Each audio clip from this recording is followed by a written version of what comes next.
All right, guys. So I am so excited for part two. So as you already know, in part one, we talked about nationalism. We talked about what does Blackness mean, right? Especially in different parts of the Caribbean, from the Dominican Republic to Haiti to Trinidad. What does it mean to be Black? And what does it mean to come into your Blackness when nobody around you in your family, even though they look like us, right? They're not claiming to be Black. What does that look like? So for part two, I'm really excited because what we're going to talk about is not only dismantling, because again, we have to decolonize, we have to dismantle, we have to unlearn, we have to do all of these things. But what are the true feelings that people have towards being Black, and discussing that, especially within their families? What are you taught in your home and things like that? So I'm actually, because this is such a good discussion, I feel like I'm going to take the back seat a little bit. And what we've learned, especially in part one, is that Black people are not a monolith. And I'm enjoying these conversations because we get to say, I don't feel that way, or I do feel that way, or whatever it is, because we're all different. And we're all on, like Zandra said, this racial identity spectrum where we are in different places. And that's okay. So I am really excited to keep this discussion going. So when y'all don't hear from me, don't worry about me, because I'm listening and learning too, okay? Hey, Black Joy and Bootstraps, the podcast that you really need. Helping my Black community. Good vibes, good energy. Black Joy and Bootstraps, talk financial literacy. Love and education, wanna see my people elevated. Yeah. We've talked a lot about a lot of things. I hope y'all were able to follow because it was good. But I do want to talk about the dismantling piece, right? Of like a lot of the things that we've learned, because as a Black American, as an African-American woman, again, I can't keep saying this. My experience with Africans were they were the kids that were in dual credit and AP classes, and their circles were different from the Black Americans, the Africans were, right? And so there was a rift, there was a divide, and it was just kind of uncomfortable. And so now I want to know, because what helped me was literally going to college, going to this PWI, this predominantly white institution where you didn't have a choice. You walked around, you looked around and you said, yo, you Black, I don't care what kind of Black, we Black, right? Because we went to school that was 90%. Gianfranco, Danya, and I, we went to a school that was 90% white. And so when we got there, it was like, yo, we got to link up, right? We all joined. Many of us were members of the African Heritage Association.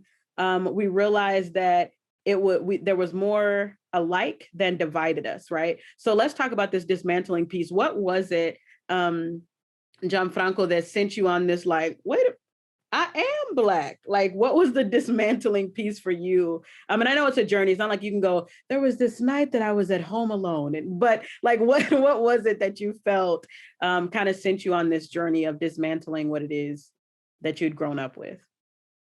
I mean, yeah, honestly, it's one of those things. It's as revelatory as anything else. You know, I mean, I think like one can consider their experience, you know, and look at their skin color.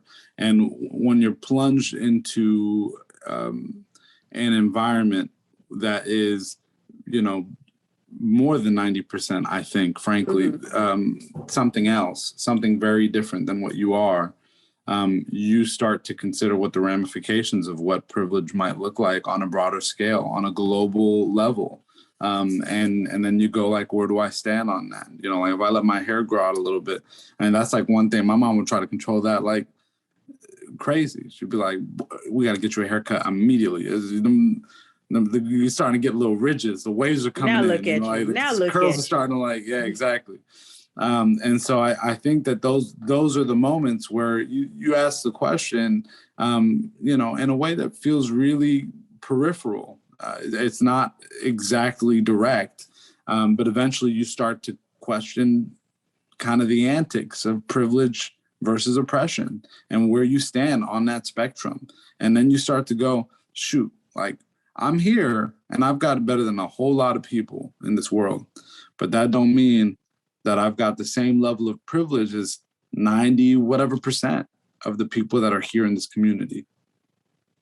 And I think it's also important because sometimes when we talk about privileges, we forget that no matter what we are, no matter what ethnicity, what sex, we still have privileges within that Like we all still own privilege, but there is a truth to in America who has the most privilege, right? That's not even a question on this panel anyway.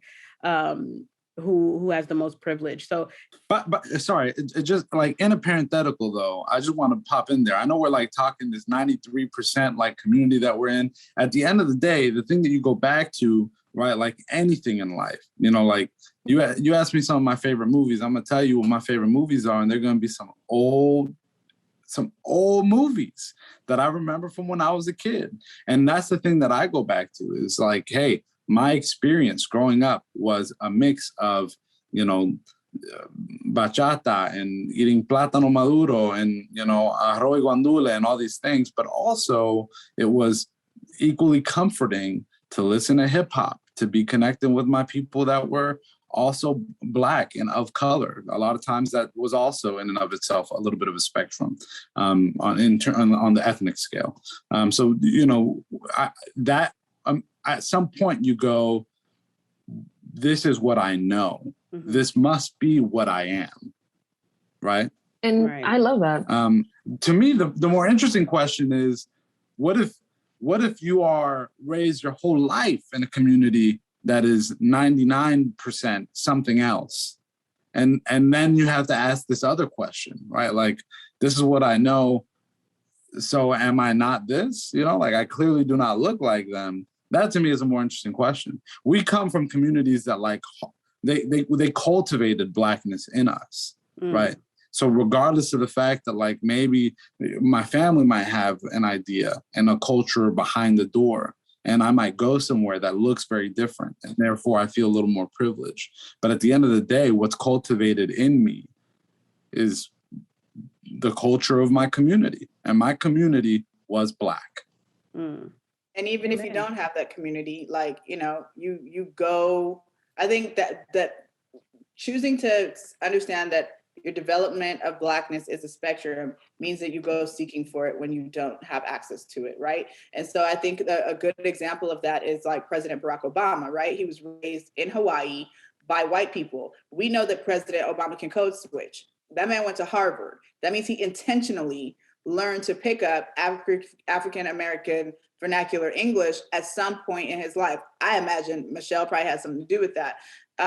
And so if he could do that as an adult and go learn the dialect, then that means it is accessible to all of us that want it. It's a matter of how we approach that access, right? So are we going to be visitors in it, or are we going to seek it because it is something of ours to claim? And I think that gets really hard. And I'm going to just touch back a little bit on this, because I do understand, like, there are so many things that we're proud of and we don't know where the pride comes from, but stripping it leaves us very vulnerable. If I were to say to Gianfranco or Danya, like, at the end of the day, your language is just the language of the oppressor, right? And so there's nothing to be proud of about it. That's going to feel really uncomfortable, because there's so much of their culture, so much of their music, so much of their way of living and their way of life, and things that are happy and traditional and positive for them that come from that. And so I don't want to say that decolonization means that we leave ourselves bare, that we have to throw away anything that we founded in oppression. But it means that we have to acknowledge that when we have a certain type of pride in them, that then we behave a certain way. That could look like people who say, you don't speak real Spanish, or you didn't raise you came to America, you didn't teach your kids Spanish. You know, like, that looks like that. And at the end of the day, what we're saying is that when I recognize that there's some sort of there's a positive here, but I have to make sure I don't perpetuate the negative here. And we realize that there is a dichotomy. At the end of the day, any of us, whether it's me and Felicia being proud of the English language, or y'all being proud of your language, that's pride in something that we're not even supposed to have that language, right? At the end of the day, that's not a language we're even supposed to speak. We're supposed to speak Yoruba. We're supposed to speak Swahili. We're not even supposed to be speaking these languages. And so what does the pride, what does the loyalty in it lead us to do? It's the thing it leads us to do that we decolonize, not necessarily the positive thing. Go ahead. Yes. No, I'm feeling this. I'm going to say on the opposite end of this little kind of conversation, this dialogue here is very important, that we might be putting some of these things under the microscope, which we ought to. We should be analyzing all of these things. But at the same time, if in the analysis you're finding that there is survival, I mean, that's precisely what I find. The more that I discover and decolonize in my thread of ancestry, the more that I find there is survival. The way that the Dominicans chew their Spanish, right? The way that we masticate, and it comes out, that flow, that is not colonizer. It is their language, but there is survival in the way that we speak it. There is Blackness in the way that we speak it, right? And that's what I'm saying is going on the both sides, right? So it's not to throw everything away, but to recognize that if our pride in our language leads us to look down on somebody who can't speak Spanish to their grandmother, that's the negative end of that pride. At the end of the day, right? We're like, why didn't you teach your kids this language? Because now they need a translator to speak to their own grandmother. As opposed to looking at that, is that the person's fault or is that oppression's fault? The fact that their grandmother and them speak two different languages, why are we vilifying the victims of colonization, as opposed to recognizing that issue in our families is a direct result of oppression and colonization? How we treat that, we have to experience that. We will be more graceful with each other. We will have much more softness, much more understanding with one another if we recognize that the issue of a grandchild and a grandparent speaking two different languages is a direct result of our oppression, as opposed to somebody going to America and not teaching their kid Spanish or French or Creole or all these other languages. How we talk to each other about that will absolutely change when we recognize that problem exists, not because the people that immigrated didn't teach their kids Spanish. It exists because of the Atlantic Holocaust trade, not because we went to America and forgot about who we are. But also, if you are first generation and past that, and you don't teach your children how to speak one of them languages that belong to your ancestors, and I'm not talking the colonizer, I'm talking the cultural, kind of tribal respect that should be in that, the spirit of the African ancestry. And you're doing your family a disservice. I'm gonna say that. Period. With our upbringing, we had a grandma or grandpa in the house, so it was easy to kind of have that language come in a culture because my grandma was there. But for us, right, I think we're a bit more separated now. I'm far from home.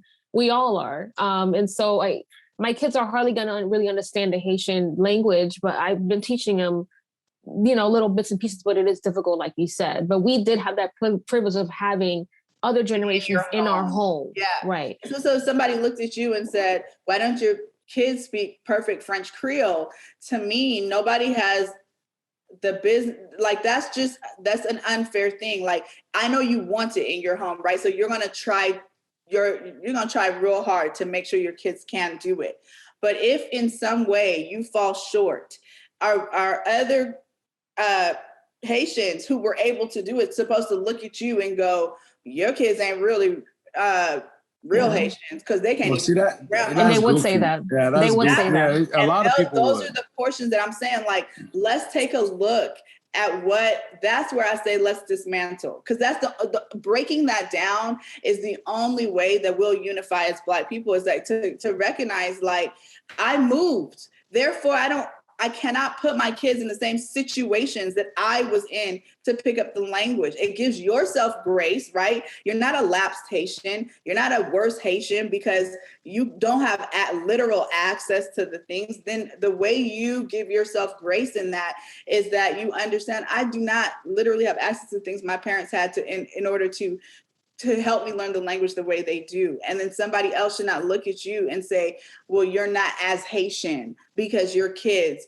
don't speak French Creole the way that somebody who maybe stayed in Boston can do that. Right. I did want to go back with that. Oh, sorry. Hold on, Donya, go. Oh, I was going to go back to Felicia's question, kind of going back to the dismantling and as a community, because I think we're touching base on the personal growth to dismantle this whole ideology of like nationalism and all that stuff. But as a community, I feel like we have to drop all like I'm just imagining like an invisible border, like Trini, Jamaican, Dominican, all this stuff. We have to drop it all, even when it comes to African countries too, because like you mentioned in AHA, we were going great for a long time, but after you left, Marvelous, she was elected as the president of AHA and all hell went loose. We were in one of the rooms for hours because they said she did not deserve to be president because she was an African. I was shocked because she's Haitian. And so it's just like, what are we doing here? You know what I mean? Like we're all Black and in a 95% white, university. Like, what are we doing with this conversation here? So I feel like we, like Sandra said, we're holding on tight to these countries, which is great, but it's like not doing us any good, especially when we're trying to get together in a place where you walk down the street, we all look the same to these white people. Like it doesn't make any sense. So I think just dropping down everything is what makes us move forward. And it also goes down to small little sects. Like in Ethiopia, Tom's tribe is like under kind of like they're just getting murdered left and right. So it's like even just like small little areas, these little pockets. It's like, you guys are all Ethiopian, what's going on? So like it's bigger than just these islands and stuff. It goes down to just this holding on tight to like a border of like this little piece of land that you own. We need to drop it all in order to move forward, honestly. I appreciate that. Also, just for those who are listening, AHA is African Heritage Association, and Tom is her Ethiopian husband. So those two things are important for people who don't know. Yeah, sorry. Yeah. So Kenya, this is like going completely back because we've moved forward, we've moved back, we've done. I really loved this, but I did want to ask one question. Will your kids be African American? Will they consider themselves? Will you consider them? Are they African American? They're Haitian-American. Haitian-American, still Haitian. Yes. And it's crazy because Tom hasn't taught them. That drop everything. And then she's like, they're Haitian.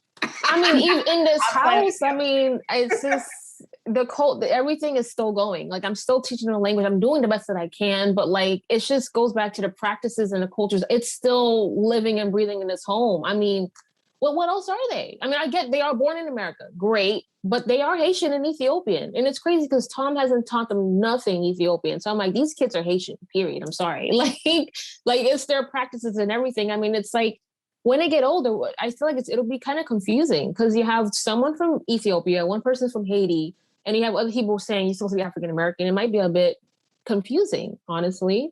I wasn't confused. Don't you think? I'm Trinidadian. I mean, for them. I'm African-American. I mean, I'm in but with two different African, you can say two different African countries. I mean, because you're just Trinidadian American, but Ethiopian and Haitian. I'm two black cultures. I'm Trinidadian and I'm African American. I'm gonna step in right quick. I know what we're all saying. What are we saying? I know what we're all saying. Tell us. So yeah, no, Xandra. Come in and mansplain and tell us what we're saying, John Sandra. No, just yeah, let me hold on. Let me lug around my manness. Let me just lug it around, throw it all around this dialogue. He's like, I understand what you women are saying. Let me explain to you what it is that you all are saying. This is more an essence of clarification. I'm going, okay, Xandra, what I'm hearing you say is come on. Yes. Yeah. Fix that. What I'm hearing Xandra say right now is, look, in order for us to unify as Black people, we have to decidedly say that we are all African American. No. We don't have to say we're all African American. We have to say we are Black, inclusive of everything that we're taking in. So I'm saying, if you teach your children to be Black Haitians, but not Black people who are Haitian, who are African American, who are Ethiopian, that we are still saying that when your child goes and picks up colloquialism, when they're listening to hip hop, what is that not their culture too? You're still not allowing them to take it into their Blackness. So I would say that I am Trinidadian, I am African-American, I am Black. I am Black inclusive of those things. Our Blackness should not require us to exclude any of the other things that we are, is what I'm saying. I understand that we might know more of one culture because of who we got raised with. In the same way that like John Franco's Blackness is mostly African-American because his Blackness was not from his Dominican parents. So is he not still a Black Dominican and a Black African-American? I mean, most of what I'm hearing him say is most of the Blackness that he learned is in this country because his parents themselves did not identify. He didn't get his Black part from the Dominican. He got the Dominican Blackness, but they're not even calling it Blackness, right? He got his Dominicanness from them. But his Blackness, it sounds like, was in this country. So as an African-American, when I hear him say, well, I'm just still Dominican, I go, well, if we helped you develop, you said it's the community that helped that, why are you still refusing to claim us? That's what I hear, because claiming us does not take away from your Dominicanness. Yeah, I hella hear this. I think this is just us clinging to semantics because at the end of the day, it's an ethnic identity that we're holding on to. But now feeling like I understand this, I can say I am Black inclusive. But if I'm going to say something to somebody, I don't know that I'm going to roll out with like unfurling this mean old sentence that I am Black inclusive Dominican American. I'm probably still going to say I'm Afro-Dominican or I'm Dominican American. Those are the things that I've clung to my whole life, but that does not mean that I'm no longer Black inclusive. Black, that's the only thing. That's the only part I'm curious, because as a Black person, if I'm trying to find out where you're from and I can't see you, if you say to me I'm Dominican American, that's not synonymous with Black because there are white. It absolutely is. I think the American part is synonymous with Black. Aren't there white Dominicans?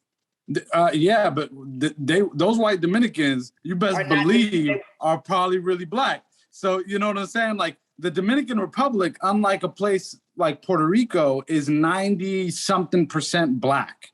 And that Blackness is not going to be like always on the skin. It's going to be in their blood. Like my son, right. You look at him, you're like, he's a little mixed boy, but that boy is 100% Dominican. So we know that he's Afro. That's my confusion because I'm not from the Dominican. I'm not from the DR.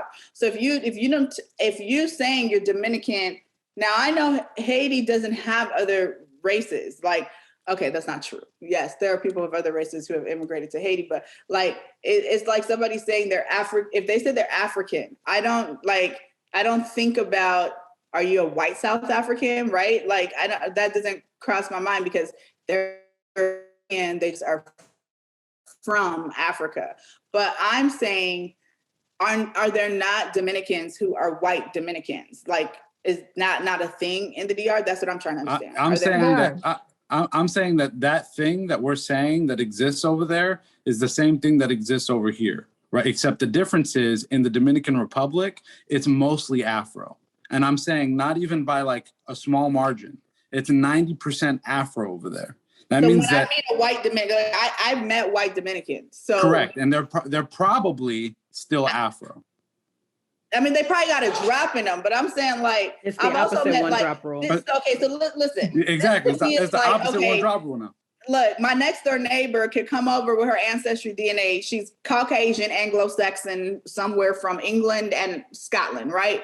Sure. She can come over there and show me a DNA test to say that she's now 10% Black. That lady cannot tell me that she's Black. Like, I don't care. Like, yeah, and that's the major difference, though. Are there not white Dominicans? Correct. I'm understanding what you're saying. Yeah. At the end of the day, people like my mother, my grandfather, my grandmother, who are all much lighter than I am by several grades.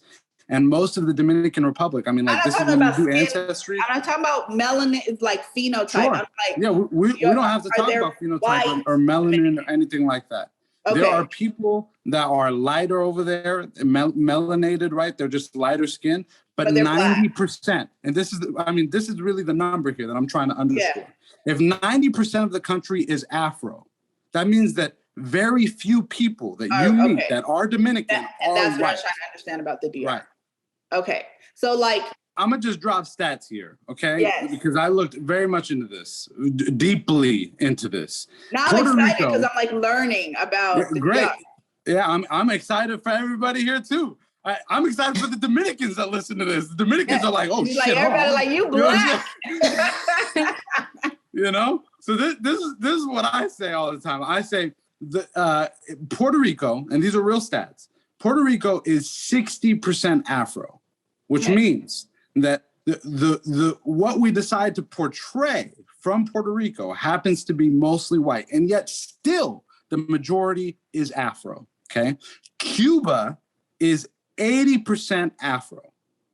80%. That means that 20% of Cuba is what we would consider white, which means that most of the people that you meet that are Cuban are Afro. And the Dominican Republic, overwhelmingly, beyond all of the other ones, because it was the first stop on that middle passage, is 90% Afro. Which is why Haiti is as black as it is, because we are the same country. We are the same people, colonized by two groups. So this is the last thing I'm going to say. Well, and then we can, this is the last thing I'm going to say, really. Gianfranco, what do you say? Because the truth is, to thrust blackness upon someone who does not want to say that they are black is difficult. Like, that is a difficult conversation. It could be very aggressive. It could be very, like, harmful. I don't know what other thing I can say, but what do you say? How are you as a Dominican educating other Dominicans to say, hey, we're black? I walk them through what happened economically in the country, because to understand what happened there, you cannot approach it from like a place of aggression. There are both Dominicans and Haitians that when they're in a room with other Dominicans, their intensity and intention is to go, you guys are, xenophobic and racist towards the Haitian community and therefore towards blackness. Well, let's back up here. A lot of things happened in history. I'm not saying that this is excusable. No, not by any stretch of the imagination. It's very much kind of a situation where when Haiti was freed, all of a sudden, kind of like what Zandra was saying, she was very right on the money. I was excited when she said it. There was a ton of stuff that was being sent out all around that was saying, yo, if you guys try to do this, you won't even be able to trade with other countries. And that means you're not going to have goods. And if you don't have goods, you're not going to be able to play this universal global game of power.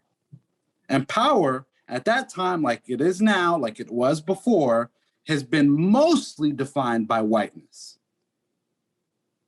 So what happens to a country, right, whose mental state is, if we decide to do what this other country did, then the world will hold us accountable and we will be punished for it.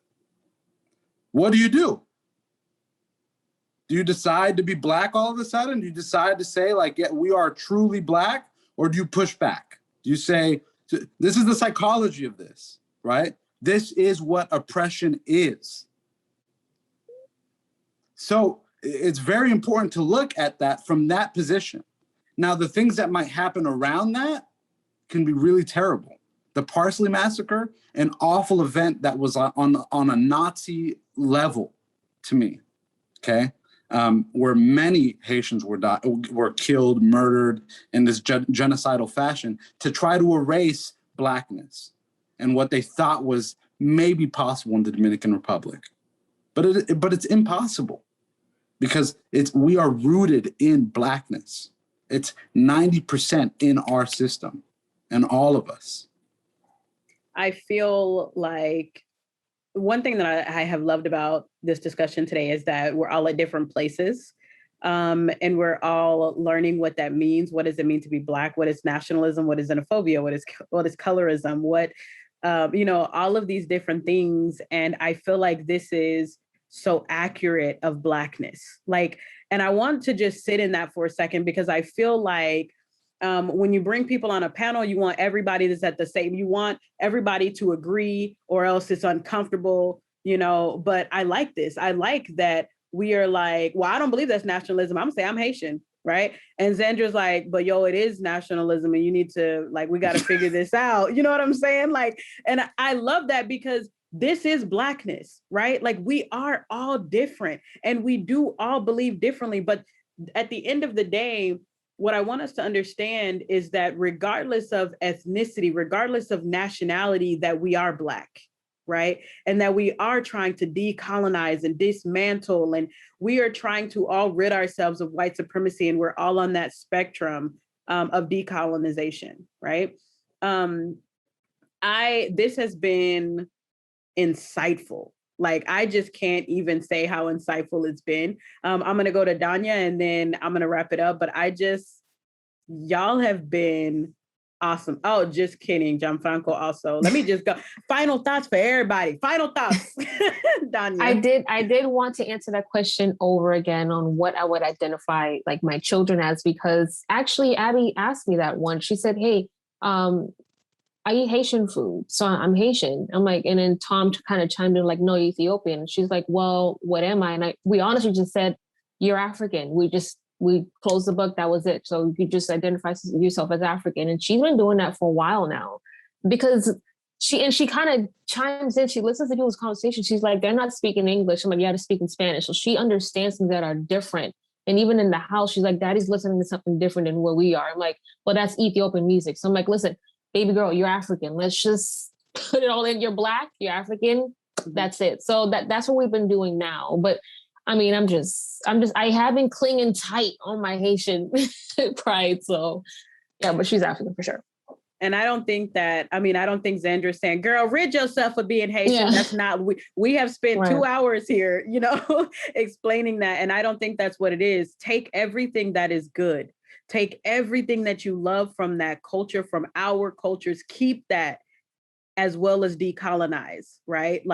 We have to be able to dismantle while saying, but this food is ours. I don't care. Y'all stole all them spices, but we using them though, right? But we're teaching y'all how to fry them though. We're teaching, whatever it is, keep all the good things from those cultures, because we love it. That's still who we are. Gianfranco, what did you want to say? Yeah, just, kind of in the vein and spirit of all this, there's this really interesting phrase in the Dominican Republic, and I love it. And it speaks to, again, that population statistically, but also just worldwide, that Pan-African experience. I feel very empowered by the term Afro, very empowered by it. And that phrase is, you're Black behind the ears. So you could look white, you could look real tan. My son looked like that. He's just a real golden boy with brown hair. But he Black behind the ears, that Blackness is going to show somewhere. It's going to show somewhere. And that's a real powerful Dominican phrase that I cling to very, very tightly. And it says that Dominicans even acknowledge it. They know that they are Black behind the ear. Right. I'm blackity black, I'm black. Right. So we get that. I just want to thank y'all today. I just can't say thank you enough, because this is a discussion that has to continue to keep going. This is the beginning of many conversations. And actually, we're in the middle. So it's not like my podcast is the beginning of this conversation. Before my podcast, it is. But for us as a people, this is an ongoing discussion as to what this looks like, because we're dealing with centuries of oppression and centuries of colonialism and colonization and all of these things that we have to unlearn, right? And so I just want to say thank y'all. We Black, we all Black. We're gonna continue to learn what that means. Yeah, exactly. Everybody putting up the fist. That's so funny. But I just need you guys to know that I appreciate you coming on today and your expertise. I just love y'all so much. And y'all just continue to impress me with everything that y'all do. Listen, let me stop because y'all know this would be a whole other hour, me just thanking y'all and telling y'all how great y'all are. So thank you so much for coming on today, y'all. Thank you. Hey guys, you just watched another episode of Black Joy and Bootstraps with your host, Felicia Jimenez. Please do not forget to like, share, and subscribe. As you already know, our goal is to each one teach one. So till next time, guys.